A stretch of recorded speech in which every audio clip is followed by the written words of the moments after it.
Hey traders, this is Jeff from zentrader.ca, and this is a market update, and in this video I'm going to be talking about the 5/8 reasons. There's actually 3 more not added on this list that I just kind of, well, 2 of them somebody from Twitter shared with me and I feel they're kind of worth sharing, and then another one, it's a chart that I'm working on and I haven't been using it for very long, but it does paint a picture that potential correction could be starting. So I want to add it, but I'm not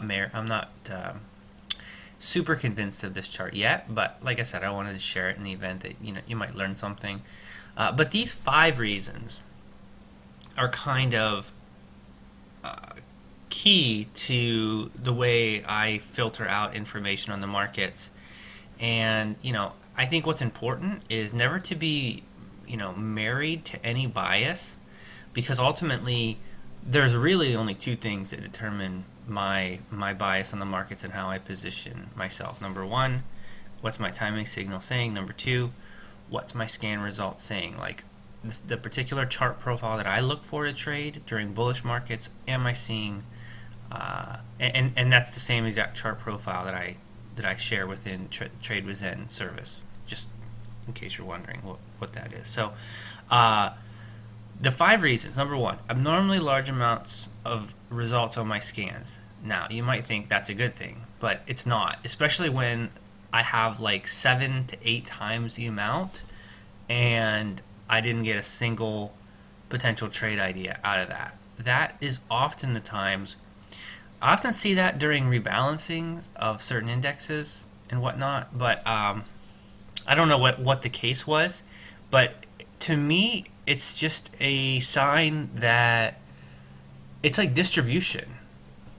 It's like a whole lot of volume, but not a whole lot of price movement. Even though we did get a lot of price movement over these last 2 days, I don't feel that it was constructive price movement.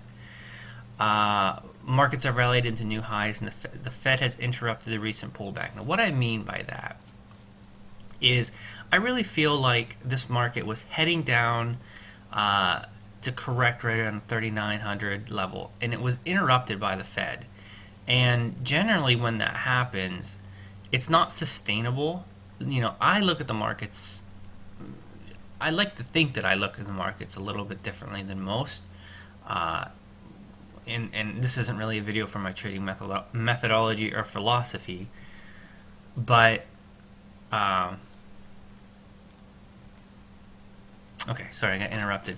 But I think the markets, they go through these certain periods of ups and downs, and they need to have, there's certain times where the markets just kind of need to pull back and reset.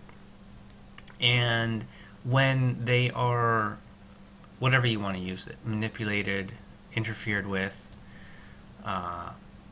insert your adjective there, I start to get concerned about the sustainability and getting caught in a market that is just highly emotional. So, that's just another reason that I'm a little concerned about the market. Here's the vol. You can really see the volume here. And actually, this is another, I guess I could have added this, but generally when the upper Bollinger Band is breached by the volume of a certain index, it can be key, so I could have actually added that in there, but I kind of combined it with the just abnormally high volume on many of my stocks. During the scans that I'm looking at, it just seems like, there was a lot of high volume, and on the indexes as well. So that's a bit of a concern. No new stocks breaking out to fit my chart profile. That's pretty, and my market timing signal remains mixed. So the other 3, well, I'm running out of time here. Apparently this AA investor sentiment survey is pretty